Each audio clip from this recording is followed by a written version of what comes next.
বর্তমানে অধিকাংশ অভিভাবক সন্তানদেরকে অন্য ছাত্রদের সাথে কম্পেয়ার করে প্রেশার ক্রিয়েট করে থাকেন ভালো রেজাল্ট করার জন্য। এটা কতটা যুক্তিসঙ্গত? খুবই দরকারি এবং সময়োপযোগী একটা প্রশ্ন। আমাদের প্রত্যেকটা বাবা মা আমরা চাই আমাদের সন্তান সে আমাদের আশেপাশের সমস্ত সন্তানদের সাথে কম্পিটিশন করে সবার সাথে প্রতিযোগিতামূলকভাবে সে এগিয়ে যাক এবং অন্যদেরকে পিছনে ফেলুক। এটা মৌলিকভাবে ভালো চাওয়া, এটা কোনো মন্দ চাওয়া নয়। কিন্তু এক্ষেত্রে আমাদের যে ত্রুটিটা হয়ে যায় সেটা হলো আমাদের সন্তানদেরকে আননেসেসারি প্রেশার দেওয়া, এবং এই প্রেশারটা দেওয়ার কারণে সন্তানরা দেখা যায় ভালো কিছু করতে পারে না। বিশেষ করে বাচ্চাদের ক্ষেত্রে আলাদা করে বলা যায়, আর বাচ্চারা ছাড়া আমাদের বড়দের জন্য মানুষের মধ্যে খুব বেশি প্রেশার যখন থাকে তখন সে বেশি কিছু করতে পারে না, তার জন্য করাটা টাফ হয়ে যায়। তুলনামূলকভাবে প্রেশার যত কম ফিল করে তত বেশি তার আগানো সহজ হয়। এই জন্য বাবা মার তরফ থেকে সন্তানদেরকে যদি যথেষ্ট পরিমাণে সাহস দেওয়া হয় যে তুমি তোমার চেষ্টা করবে, এরপরে তোমার যদি ফলাফল খারাপ হয় আমার পক্ষ থেকে তোমার জন্য কোনো ভৎসনা তো নয়, বরং আমি তোমাকে বুকে টেনে নিব, কোনো অসুবিধা নেই, তুমি পড়াশোনা ঠিক মতো করো, চেষ্টাটা ঠিক মতো করো, আল্লাহ রাব্বুল আলামিন তোমাকে যেই রেজাল্ট এবং ফলাফল দিবেন সেটাকে আমরা ওয়েলকাম করব।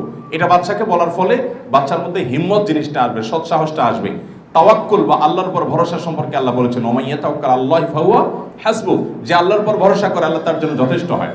আপনি দেখবেন যে এই কোভিড-19 যে সিচুয়েশন ছিল বা আরো এরকম যে কঠিন পরিস্থিতিগুলো এসেছে, এগুলোতে যারা আল্লাহর উপরে খুব বেশি কনফিডেন্ট করে, এর মানে এই না যে সে অসতর্ক থাকবে, নিজের জায়গায় সতর্ক সে থাকে কিন্তু আল্লাহর উপরে পরিপূর্ণ ন্যস্ত করে দেয় যে আমার সতর্ক আমি ছিলাম ঠিক আছে, বাট আল্লাহ যেটা করবেন সেটাই হবে।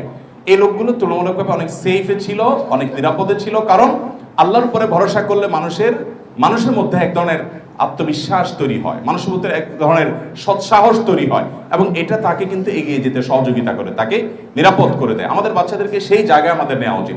বেশিরভাগ বাবা মারা আমরা এই প্রতিযোগিতাটাকে আমরা খুব ভালো মনে করি, কিন্তু এটা অনেক ক্ষেত্রে অসুস্থ প্রতিযোগিতার দিকে চলে যায় এবং বাচ্চাদের উপরে আননেসেসারি প্রেশার দেওয়া হয়। বিশেষ করে আমি একটা কথা প্রায় সময় বলার চেষ্টা করি, আজকাল অভিভাবকরা সবাই হলেন টাকা পয়সার মেশিন, বিশেষ করে পুরুষরা, বাবারা সবাই হলেন টাকা পয়সার মেশিন। আমরা যেটাকে ক্যারিয়ার বলি, ক্যারিয়ার, এটাকে আমি সহজ বাংলা বলি ক্যারিয়ার না, এটা হলো টাকার বা ভাবসাব কামাইয়ের একটা উপায়, মাধ্যম, বাস। আমরা যেটাকে ক্যারিয়ার বলছি, এই তথাকথিত ক্যারিয়ারের জন্য আমাদের বাচ্চাদেরকে আমরা ছোটবেলা থেকে এত প্রেশার দেই।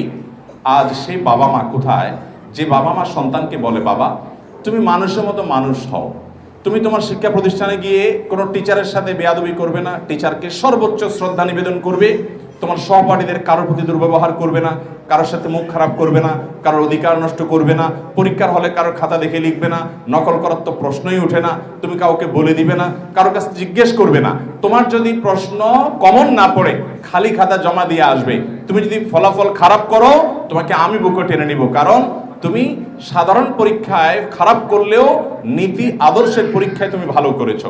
এরকম বলার মতো অভিভাবক আজকাল পাওয়া যায় না, যার কারণে আমাদের তরুণ প্রজন্ম আজ নীতি এবং আদর্শের দিক থেকে দেউলিয়া হয়ে যাচ্ছে, ভয়ঙ্কর একটা জায়গায় আমরা চলে যাচ্ছি।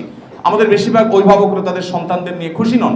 সে হয়তো ভালো শিক্ষার্থী, সে হয়তো ভালো অনেক অনেক অনেক দিক থেকে, বাট সে অ্যাজ এ মানুষ, সে অ্যাজ এ সন্তান আমাদের চক্ষু শীতলকারী হচ্ছে না, আমরা তার উপরে হ্যাপি না। বেশিরভাগ বাবা মার এই অবস্থা, এর অন্যতম কারণ হলো বাবা মা নিজেই তো সন্তানকে ভালো মানুষ হিসেবে গড়ে তোলা এটা মূল টার্গেট করেন নাই। তিনি চেয়েছেন যে দিন শেষে তথাকথিত ক্যারিয়ার গড়ুক, তার মানে পয়সা কড়ি অবস্থান ভাব সাব এগুলা চায় বেশিরভাগ অভিভাবক। যখন সন্তান বড় হয়ে যায় তখন দেখা যায় অনেক অভিভাবক আছে সন্তানদেরকে বিদেশ পাঠিয়ে দেন পড়াশোনা করার জন্য। বিদেশে পড়াশোনা করতে যাওয়া খারাপ কিছু নয়, বরং জ্ঞান অর্জনের জন্য বাহিরে যাওয়াই যেতে পারে। কিন্তু অনেকেই আছেন যে বাহিরে সন্তানকে পাঠান শুধুমাত্র ভাবসাবের জন্য, যে ওনাকে জিজ্ঞেস করবে ছেলে মেয়ে কয়জন, তো উনি এই কয়জন এটার উত্তর দিতে গিয়ে বলবে যে 2 ছেলে, বড়জন কানাডাতে পড়াশোনা করে, ছোটজন অস্ট্রেলিয়াতে পড়াশোনা করে।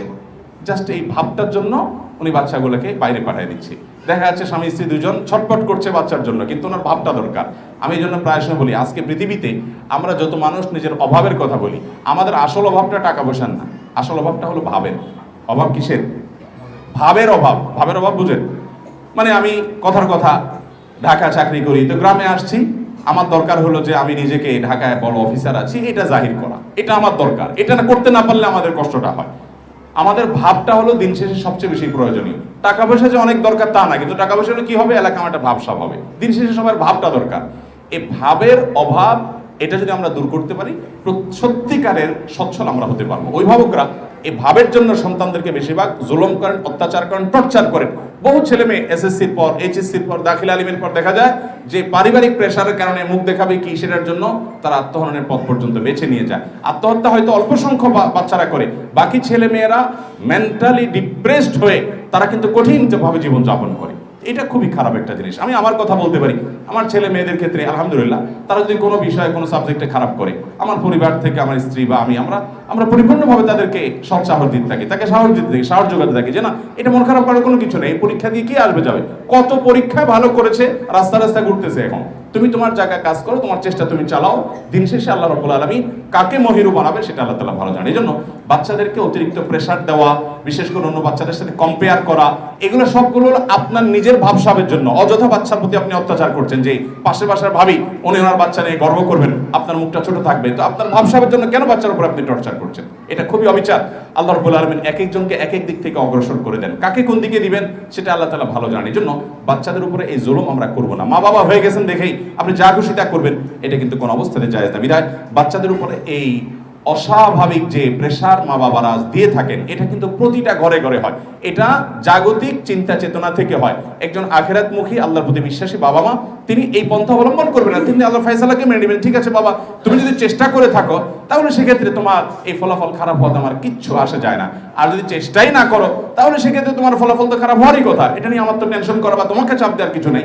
অতএব তাকে পড়াশোনাতে মনোযোগী করার চেষ্টা আমরা করবো। আর সবচেয়ে বড় কথা হলো, আমি একটা কথা প্রায় সময় বিভিন্ন শিক্ষা প্রতিষ্ঠানে বলার চেষ্টা করি, আজকাল আমাদের সংকটটা কোন জায়গায়? আমাদের শিক্ষিত মানুষের অভাব নাই, আলেমের অভাব নাই, আলেমের অভাব নাই, শিক্ষিত মানুষের অভাব নাই। ছেলে মেয়েকে ডাক্তার বানানো সহজ, ইঞ্জিনিয়ার বানানো সহজ, আলেম মুফতি বানানো সহজ, অনেক কিছু বানানো সহজ। যেটা কঠিন সেটা হলো মানুষ বানানো। সবচেয়ে বড় কঠিন কি? মানুষ বানানো। মানুষ নাই। তো আপনার সন্তানকে আপনি মানুষ যদি বানাতে চান, তো ওর ফলাফল বা অন্য বিষয় নিয়ে, বৈষয়িক বিষয় নিয়ে খুব বেশি আপনি তাকে প্রেসার দেওয়া উচিত নয়। তাকে আপনি চেষ্টা করুন মানুষ বানানোর। মানুষ বানানোর জন্য আপনার নিজেকে মানুষ হতে হবে এবং তার সামনে আদর্শ হতে হবে। যে দেখো, আশেপাশে অন্যান্য ছেলে মেয়ের বাবা মারা যা খুশি তা করে, তোমার বাবা হিসাবে আমি এক টাকা অবৈধ টাকা উপার্জন করা দূরের কথা, সেদিকে আমি তাকাইও না। এবং আমি প্রাউড ফিল করি যে আমার কুলের ঘরে আছি, আমার অনেক বড় দালান কোঠা নাই, বাট আমি অনেক হ্যাপি, অনেক সুখী। তুমি মানুষ হও, তোমার ভিতরে সততা আসুক, নীতিনৈতিকতা আসুক। আজ বাংলাদেশে এটার সংকট সবচেয়ে বেশি, যে মনুষ্যত্ব নাই। আমাদের শিক্ষিত অনেক বেশি হয়ে গেছে। 20 বছর পেছনে চলে যান, মানুষ বেশি ছিল, শিক্ষিত কম ছিল। আর এখন 20 বছর পরে এসে বা 30 বছর 40 বছর পরে এসে এই পর্যায়ে আমরা দেখবো আমাদের আশেপাশে প্রচুর শিক্ষিত, কিন্তু মানুষ নেই, সব মানুষে ভরা। এই জন্য আপনার সন্তানকে মানুষ বানানোর চেষ্টা করেন, তার ফলাফল এগুলোর জন্য চেষ্টা করেন, কিন্তু এগুলো না হলে এত বেশি প্রেসার দেওয়া উচিত নয়।